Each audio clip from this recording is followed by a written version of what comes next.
Greetings, goblins. Today I want to talk about this book here, Unnatural Selection, a supplemental book to add to your ShadowDark collection.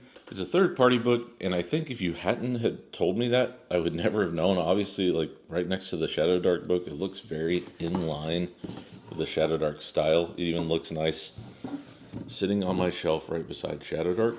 So I just want to talk about this book a little bit today and go over what's inside. Now, some of you might be thinking, I know that this book has a lot of the content that's already on Shadow Darklings. Why do I need this physical book?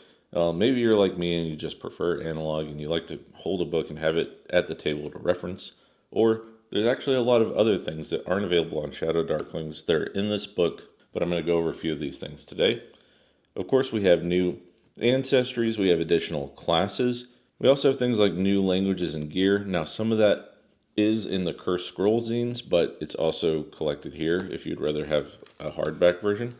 There's also new spells that go along with these classes, some new gameplay options, things called ceremonies and curiosities, as well as a bunch of new monsters, new magic items, and a gauntlet, level 0 gauntlet that you can run. So we'll start off with the character options. And I'll move kind of fast through this because I'll let you go and check it out if this is something you're interested in.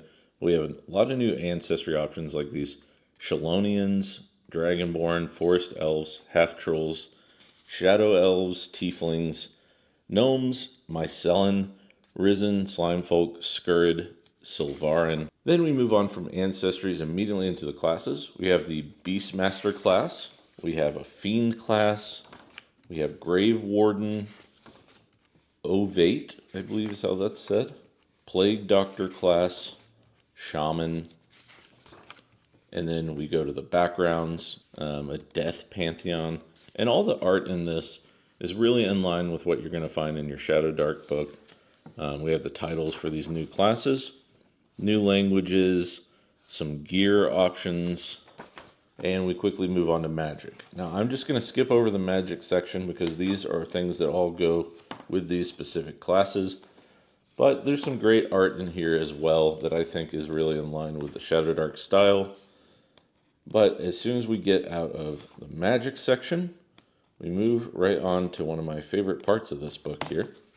There are two new options for gameplay.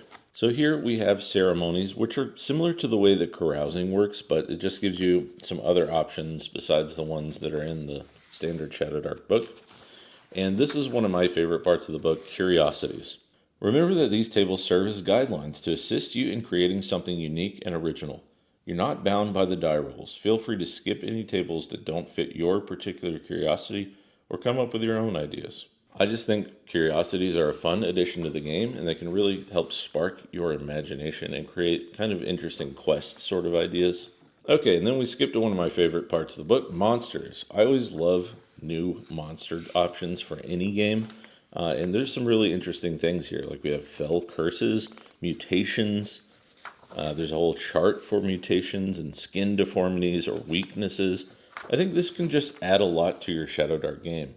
Chart for powers and After Effects chart.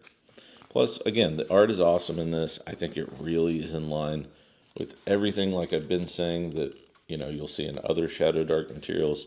I've been just so impressed with a lot of the third-party content for ShadowDark. I think everything feels like, honestly, if you had handed me this book and I hadn't seen, this label on the back, I would think that this was created by Kelsey and maybe her team. But it's just awesome to see that so much good things are coming out for ShadowDark. And then we have a treasure section. More magic items, more fun and shenanigans for your players. And, just more templates to help you get an idea of, how to create your own magic items and what the sort of style is text-wise for those sort of things. I think this is a great book to pick up. And last thing, we have the Level 0 Gauntlet, an adventure for ShadowDark RPG. I haven't actually read the Gauntlet yet, but it seems pretty cool and concise. I like the bullet point nature of it. I'm a fan of this layout. It's easy to read and reference at the table. You get a nice map in the back. And that's pretty much it, folks. This is Unnatural Selection. I think it's a great addition to anybody's collection. Anyone who's enjoying ShadowDark and wants to pick up this little book here. I'll put a link down in the description below. But yeah, that's it for today. Thanks for watching. All right, folks, that's it. Hopefully you enjoyed this book, and maybe you want to go buy it. I'll put that link down below where I got it. And don't forget to check out the Quantum Ogre Cast. And if you have time and you're enjoying it, make sure to leave us a like and a review. It helps other people find it on whatever platform you listen to podcasts. Also, want to drop a quick mention about Crit, community-run infinite tabletop. I'll be running a few ShadowDark games at that event. It's free. It's going to be a lot of fun. So sign up and play. That's happening towards the end of June. Thanks for watching. As always, make mistakes, choose chaos, and most importantly, have fun.